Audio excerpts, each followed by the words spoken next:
Já está no ar, né?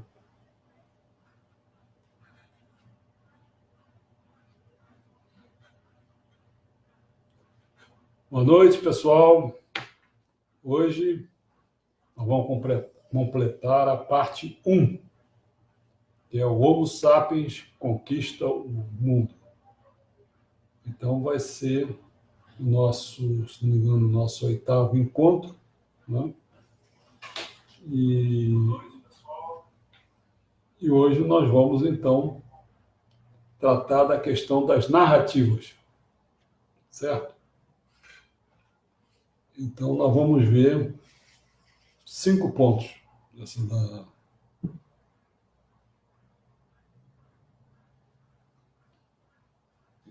Bom, vamos fazer uma... Vamos ver, aliás, são 3 pontos só. Vamos falar sobre vivendo de papel, escrituras sagradas, mas funciona? Mas antes, como sempre, vamos fazer uma introdução. Animais como os lobos e os chimpanzés vivem numa realidade dupla. Por um lado, estão familiarizados com entidades objetivas externas, como árvores, rochas e rios. Por outro, estão cientes de experiências subjetivas que ocorrem dentro deles, como medo, satisfação e desejo. Os sapiens, em contrapartida, vivem numa realidade com 3 camadas. Em acréscimo a árvores e rios, medos e desejos, o mundo. Sapiens também contém histórias sobre dinheiro, deuses, nações e corporações. Você vê? Então começou a entrar a questão das histórias. Isso então vai fazer a diferença da gente com o animal. A gente conta histórias. Nós temos ficções, lembra? Temos as narrativas, que é o ponto de hoje. Com o desenrolar da história, cresce o impacto de deuses, nações e corporações em detrimento de quê? De rios, medos e desejos. Esses ficam muito mais fracos e submetidos a esses outros. Então, ao invés de ter um medo, às vezes você tem uma ideia de uma divindade, né? Às vezes você tem, sei lá, seus desejos, você tem umas nações ou corporações e tal. Ainda há muitos rios no mundo e as pessoas ainda são motivadas por seus medos e seus desejos, mas Jesus Cristo, a República Francesa e a April represam e refreiam os rios e aprenderam a moldar nossos mais profundos anseios e ânsias. Como é provável que as novas tecnologias do século XXI tornem essas ficções ainda mais poderosas, para compreender nosso futuro, precisamos compreender como as histórias sobre Jesus Cristo, sobre a República Francesa e sobre a April adquiriram tamanho poder. Os humanos pensam que fazem história, mas a história comumente gira em torno da teia de histórias ficcionais, hein? Não realidade, não, ficcionais. As aptidões básicas dos homens não mudaram muito desde a Idade da Pedra, as aptidões básicas. Mas a teia de história cresceu e ficou cada vez mais forte, o que impulsionou a história desde a Idade da Pedra até a Idade do Silício. Tudo começou 70 mil anos atrás, quando a Revolução Cognitiva, lembra que eu falei isso? Revolução Cognitiva, até passar para a Revolução Científica, depois no final. Então, tudo começou 70 mil anos atrás, quando a Revolução Cognitiva permitiu que os sapiens começassem a falar de coisas que só existiam na sua imaginação. Nos 60 mil anos seguintes, o sapiens teceu muitas teias ficcionais, mas elas continuavam a ser pequenas e locais. O espírito de um antepassado, reverenciado e cultuado por uma tribo, era completamente desconhecido de seus vizinhos.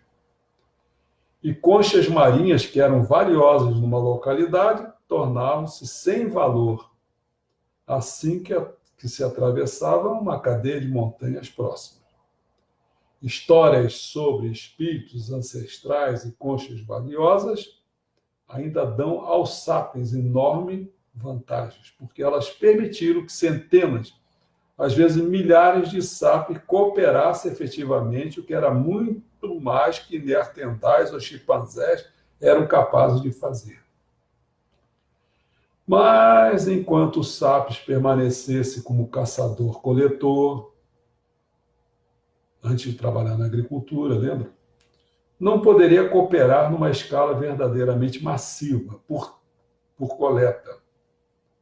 Bom, não era difícil, verdadeiramente, numa escala verdadeiramente maciça, cooperar, porque seria impossível alimentar uma cidade ou um reino por meio da caça e da coleta. É muito difícil. Tem que ter agricultura, precisa alimentar animais para ter agricultura, né, tal, para ter comida, né? Consequentemente, os espíritos, as fadas, os demônios da Idade da Pedra eram entidades relativamente fracas. Como deuses nunca morrem e como não têm filhos para disputar sua herança, eles acumularam cada vez mais propriedades e poder. Você vê com os padres é isso. O que é o celibato? Claro, não tem família, não tem nada, então a igreja fica sob controle das propriedades do poder. O número crescente de sumérios viu-se trabalhando para os deuses, tomando empréstimos junto a eles, cultivando suas terras e devendo-lhes impostos e dízimos. Assim como na São Francisco de hoje, João é empregado da Google, enquanto Maria trabalha para a Microsoft. Na antiga Uruk, uma pessoa era empregada pelo grande deus Enki e de Inanna. Dominavam a linha de horizonte de Uruk e seus logotipos divinos, era a marcha de prédios, produtos e roupas. Para os sumérios, Enki e Inanna eram tão reais quanto a Google e a Microsoft são reais para nós. Comparados a seus antecessores, os fantasmas e espíritos da Idade da Pedra, os deuses sumérios eram entidades muito poderosas. Nem é preciso dizer que os deuses efetivamente não conduziam seus negócios, pela simples razão de que não existiam, exceto na imaginação humana. As atividades cotidianas eram administradas, então, por quem? Pelos sacerdotes do templo, assim como a Google e a Microsoft têm de contratar humanos de carne e osso para gerenciar seus negócios.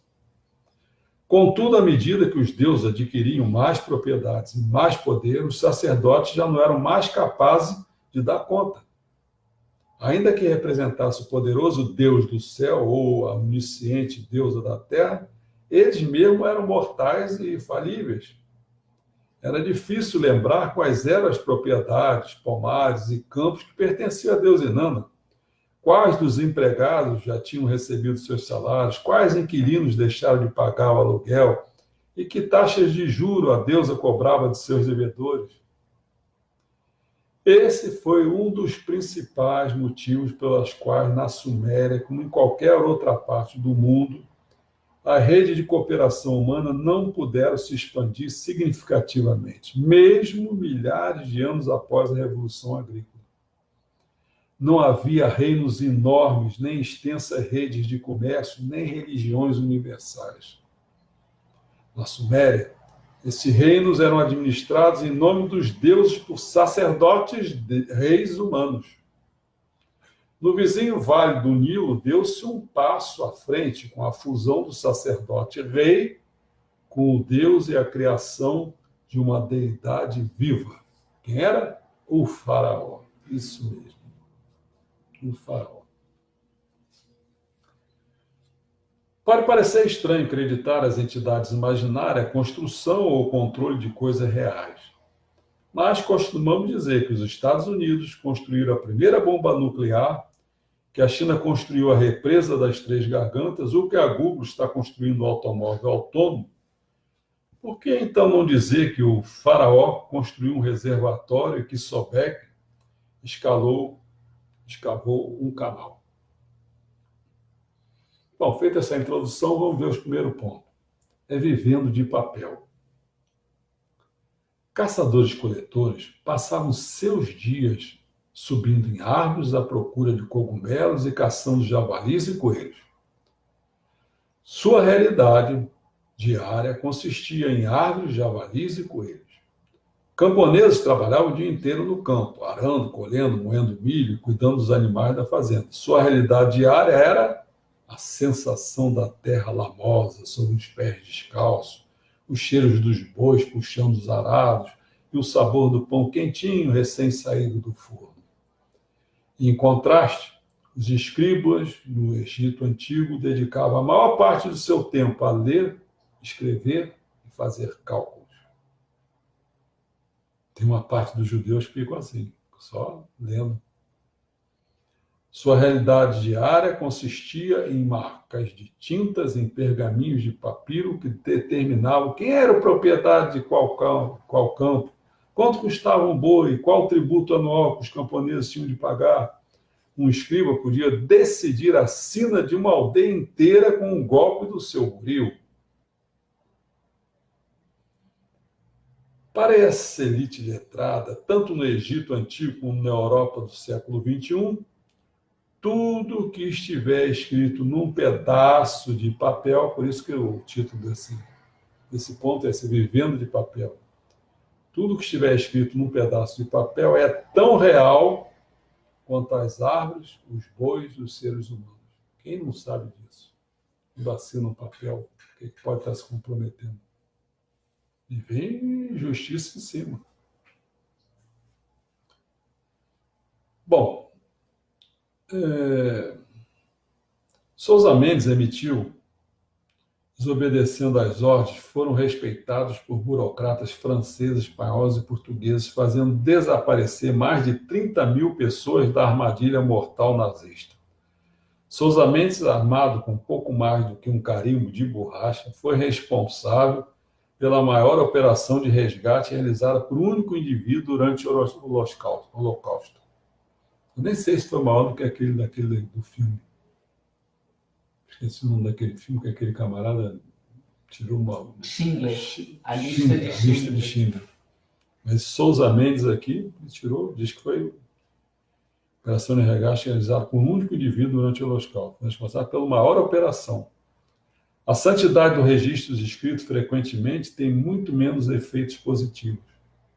De 1958 a 1961, a China comunista deu o chamado grande salto para frente quando Mao Tse-tung quis transformar rapidamente o país em uma superpotência. Vê o problema que dá. Olha só. Com a intenção de usar uma produção excedente de grãos para financiar ambiciosos projetos industriais e militares, Mao ordenou que se duplicasse e triplicasse a produção agrícola. Olha que coisa fácil, né? Dos escritórios do governo em Beijing, as exigências impossíveis de Mao desceram a escada burocrática por intermédio de administradores de província e percorreram todo o caminho até chegar aos líderes das aldeias. Os funcionários locais, com medo de expressar qualquer crítica, querendo cair nas graças dos superiores, o que é que eles fizeram? Inventaram relatórios sobre aumentos dramáticos na produção agrícola. Está me lembrando a Dilma, que fez aquela porcariada, aquela, né, não sei o que, contábil. Acho que assim, não. É uma contabilidade criativa. Contabilidade criativa. MOL 71. Quando os números fabricados galgaram o percurso inverso, subindo na hierarquia burocrática, cada funcionário exagerava ainda mais, acrescentando com uma canetada um zero aqui e outro ali. Consequentemente, em 1958, o governo chinês foi informado de que a produção anual de grãos tinha sido 50% maior do que realmente fora. acreditando nos relatórios, o governo vendeu milhões de toneladas de arroz a países estrangeiros em troca de armas e maquinaria pesada, supondo que o que restava bastaria para alimentar a população chinesa. Qual foi o resultado? O resultado foi a pior fome da história e a morte de milhões de chineses. Esse é o vivendo de papel. O Brasil já viveu muito de papel com esse governo petista aí. Outro ponto. Escrituras sagradas, outro papel. À medida que acumulam poder, as burocracias se tornam imunes aos próprios erros. Em vez de mudar sua história para se adequar à realidade, elas são capazes de mudar a realidade para adequá-la às suas histórias. Por isso que o nosso terceiro e último ponto, tópico aqui, é o que é as narrativas. Quem não conheceu as narrativas petistas? Nossa Senhora, era mentira para tudo quanto é lado. Agora mesmo nesse episódio do Bolsonaro com o Bibiano, está na guerra das narrativas. Né?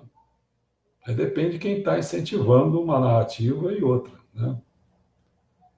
Por um lado, quem está incentivando a narrativa de Bibiano, revista Veja, o jornal o Globo, a Rede Globo, está interessado em vender essa narrativa do Bibiano. Por outro lado, tem o Bolsonaro e tal, com suas equipes lá. Né? Bom,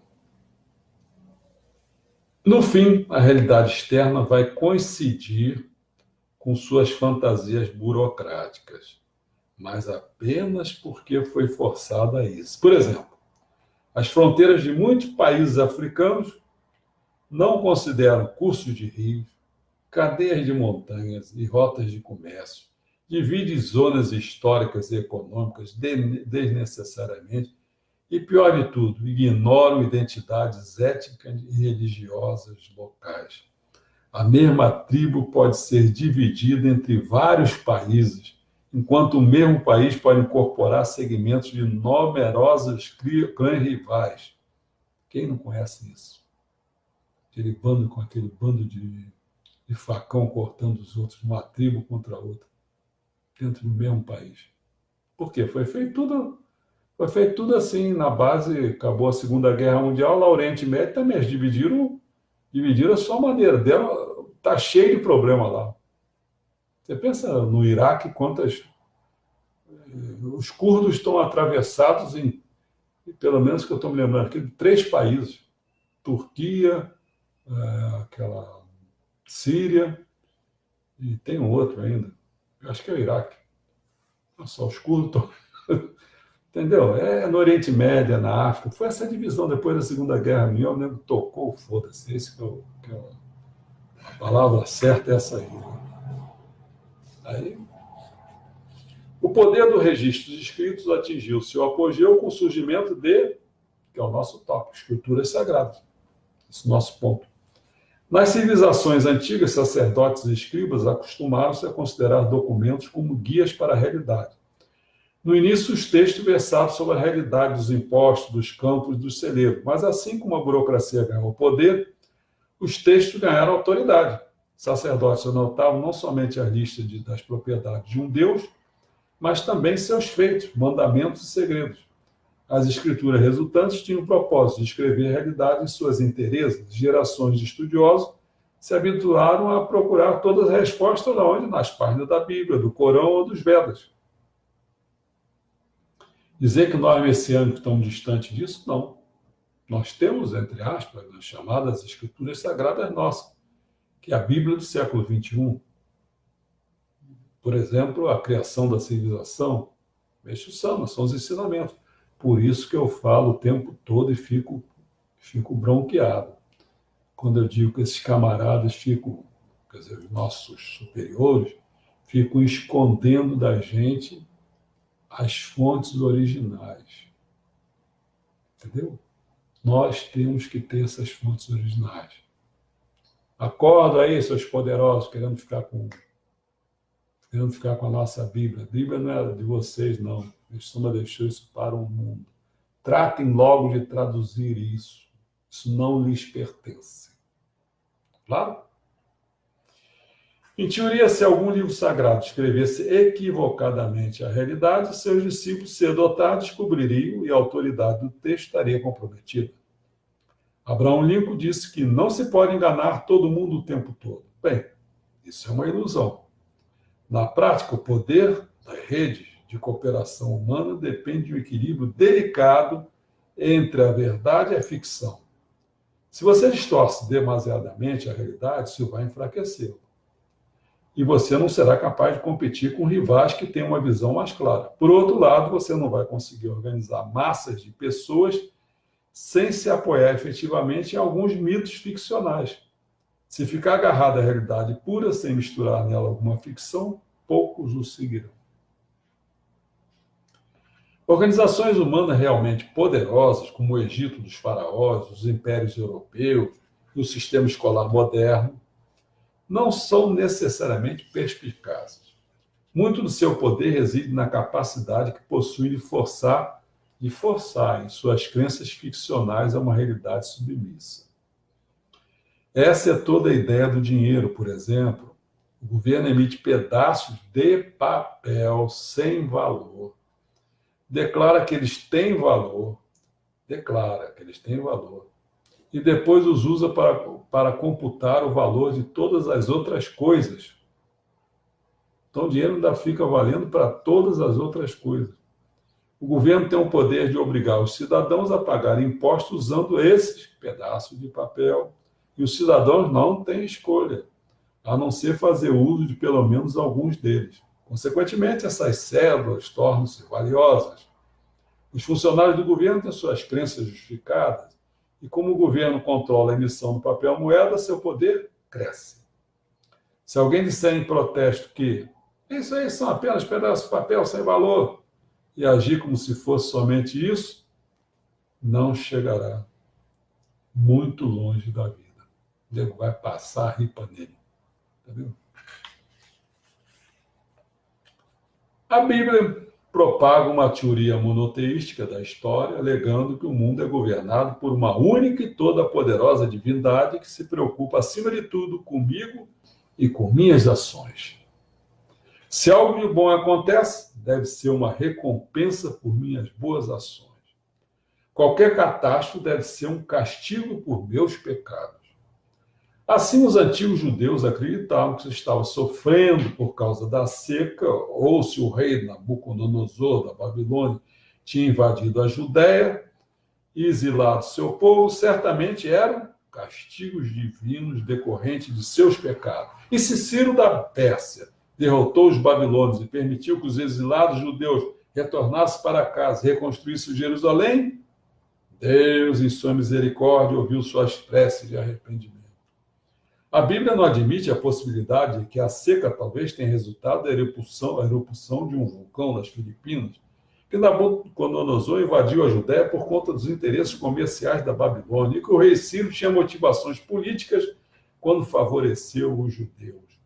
A Bíblia, da mesma forma, não demonstra nenhum interesse em compreender a ecologia global, a economia babilônica ou o sistema político persa.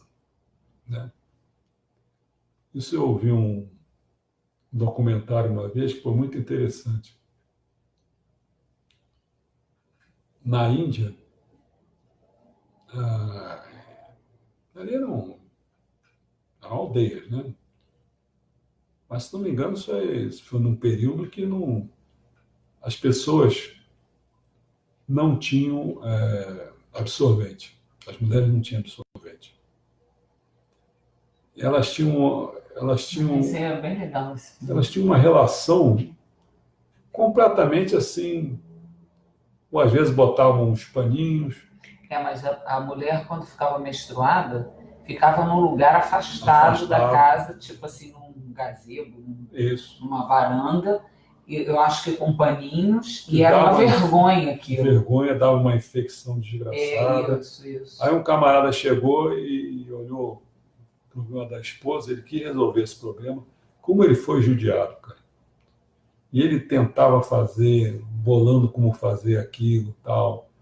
E ele foi até que se deu bem, mas o importante é o seguinte, é que teve uma hora que elas pensavam, os outros também falavam, olha, não adianta rezar para Deus a fim de evitar a menstruação. O que fica claro? É que elas não tinham outra alternativa a não ser rezar para aquilo ali parasse. Olha só.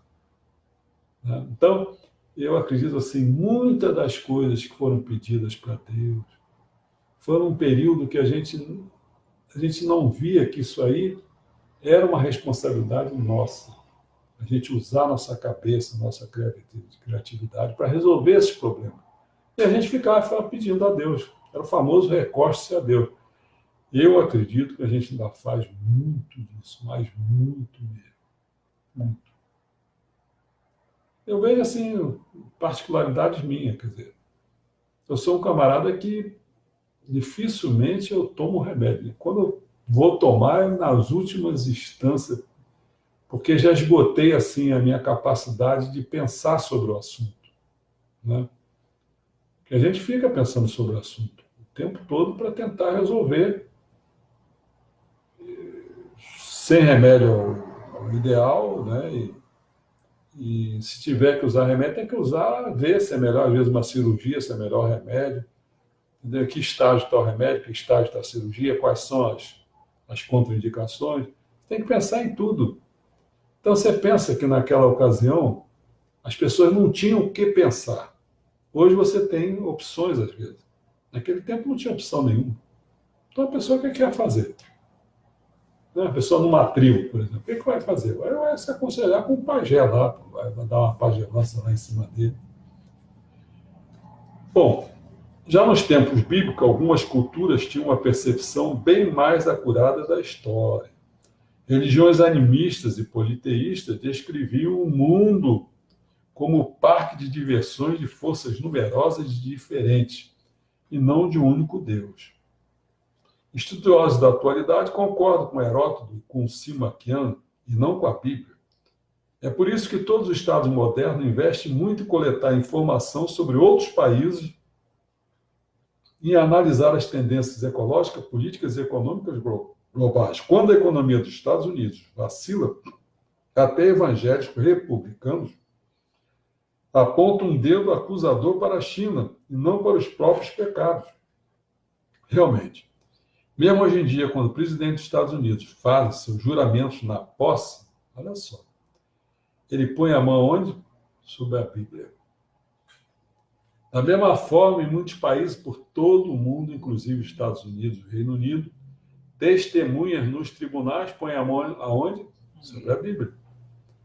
Quando juram dizer a verdade, toda a verdade, nada mais que a verdade. É irônico que eles jurem dizer a verdade sobre um livro repleto de tantas ficções, tantos mitos e tantos erros. É isso. Mas funciona, é o terceiro ponto nosso e último. Ficções permitem que cooperemos melhor. O preço que pagamos é que essa mesma ficção também determina os objetivos de nossa cooperação. Assim, sistemas muito elaborados de cooperação podem estar sendo aproveitados para servir a interesses e objetivos ficcionais. Consequentemente, pode parecer que o sistema está funcionando bem, mas só se adotarmos seus próprios critérios. Nosso sistema funciona, coletamos mais impostos, cavamos mais canais, construímos pirâmides maiores do que qualquer outro sistema no mundo. É bem verdade. O Egito faraônico, por exemplo, era líder mundial em cobrança de impostos, irrigação e construção de pirâmides. A pergunta vem, mas é isso que realmente importa?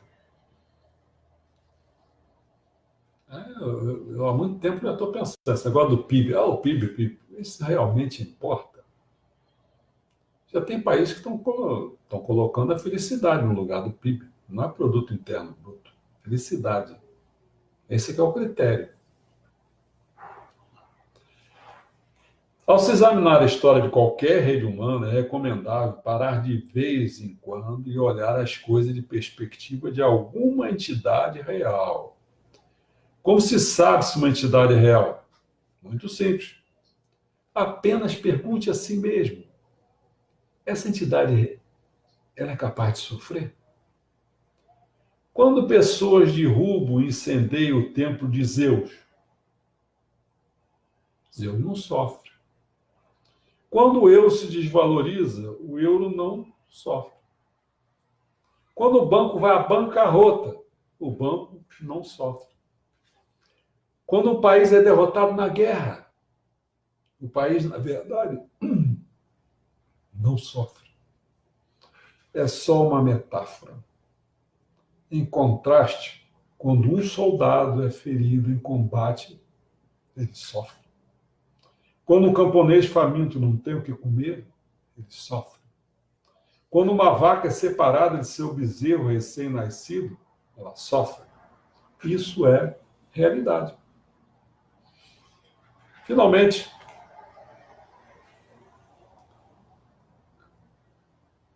quando esquecemos que são meras ficção, perdemos o contato com a realidade.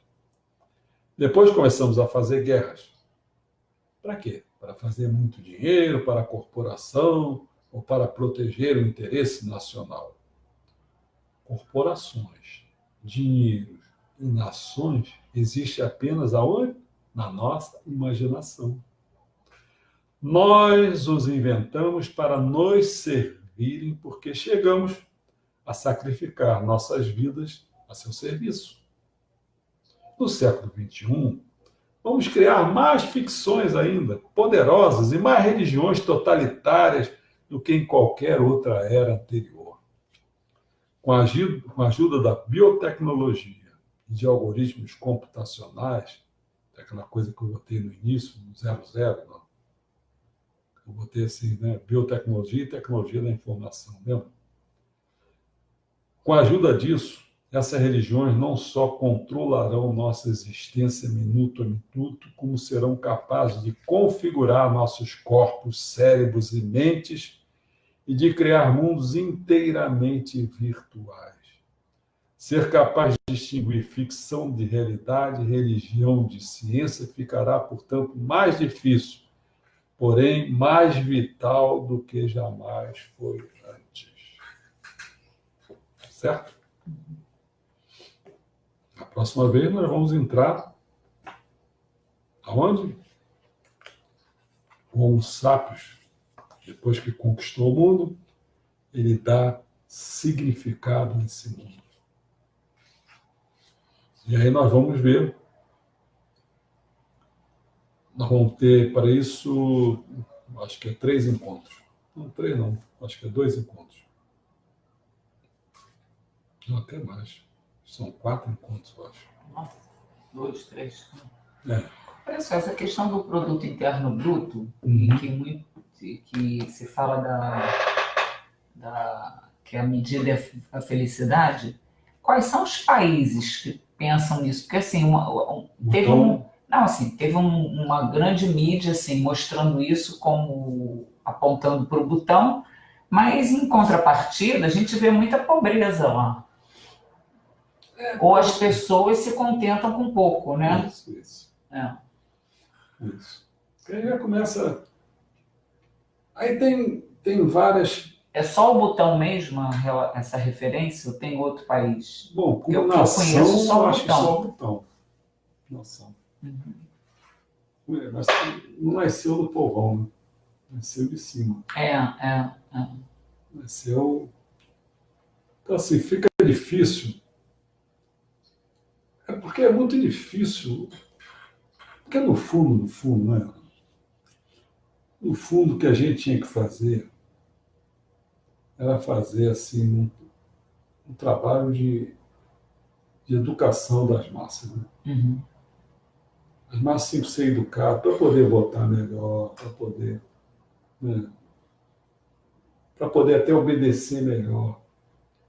Né? Porque às vezes a pessoa fica obedecendo uns caras que não tem nada a ver. Né? Tudo quanto é coisa, até na religião também.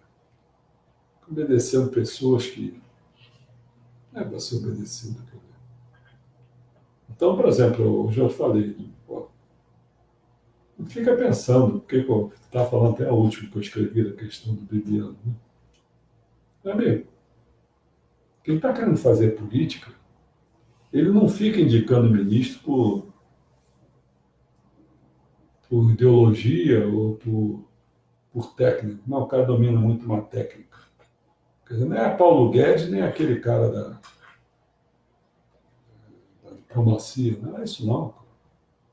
A questão, quando você ainda está nessa época, o poder, a política é poder, e poder é aliás, esse tema até vai ser bom, interessante, que eu estou falando agora. O poder é você ser seguido e obedecido. Porque se qualquer um daqueles ministros pudesse ser muito bom ideologicamente, ou ser muito bom tecnicamente, se ele não seguir e não obedecer ao Bolsonaro, o Bolsonaro perdeu o poder. Ele tem que tirar o cara, não tem jeito.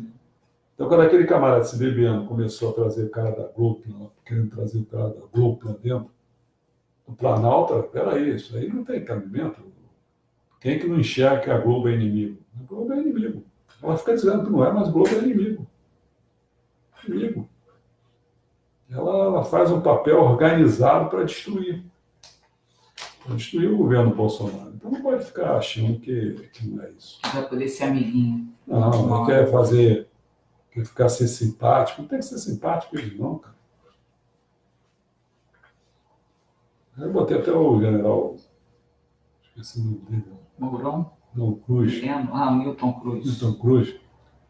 Pô, espilafrou. Quem fez muito bem isso foi o Bolsonaro quando esteve na Globo. Quando o pessoal começou a querer colocar em apuros, ele questionou todos eles ali. Não sei se você reparou. Deixou ele o Bonner. Né? Vocês aí não ficam enrolando aí para enganar quanto imposto de renda. Começou a espinafrar com todo mundo.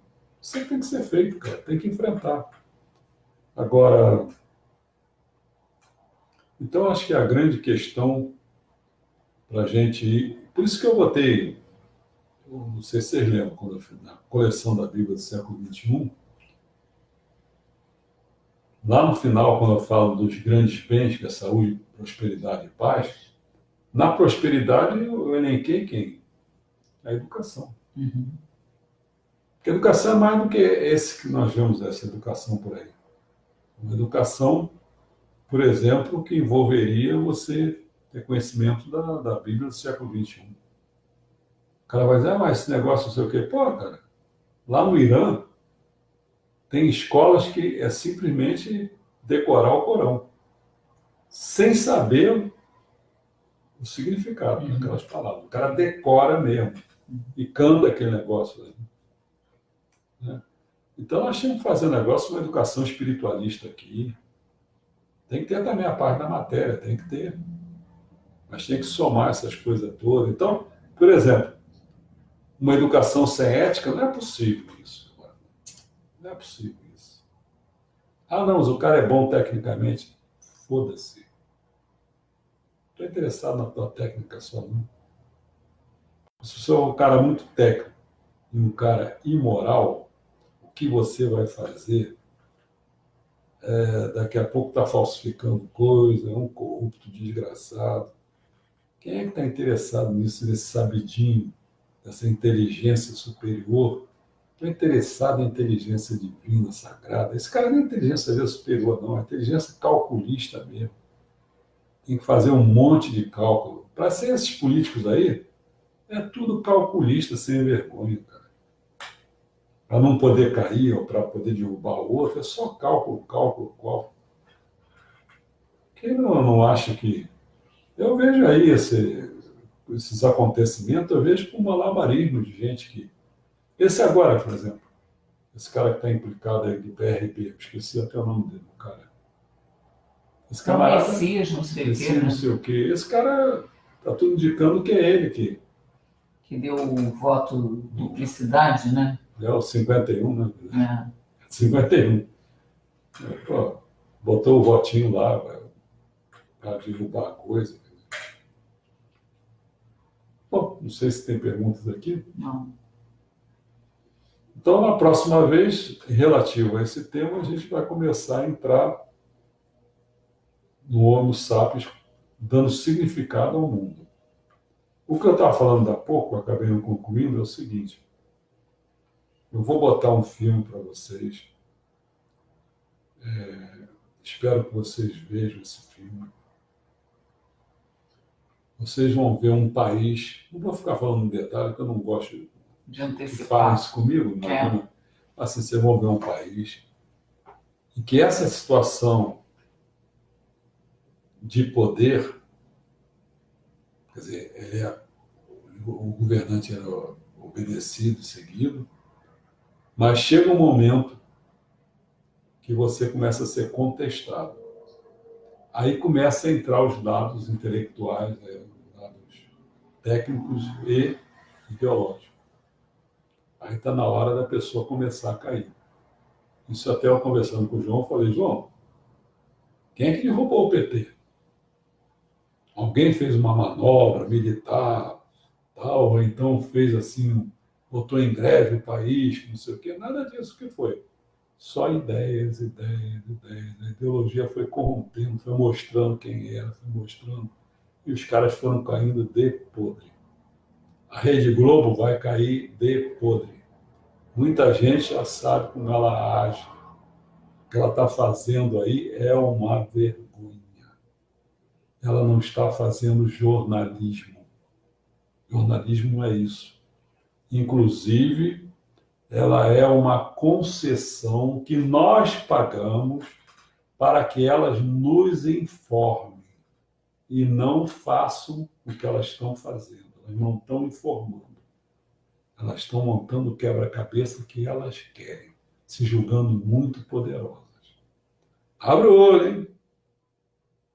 Eu, se fosse Bolsonaro, já tinha feito uma manobra aí.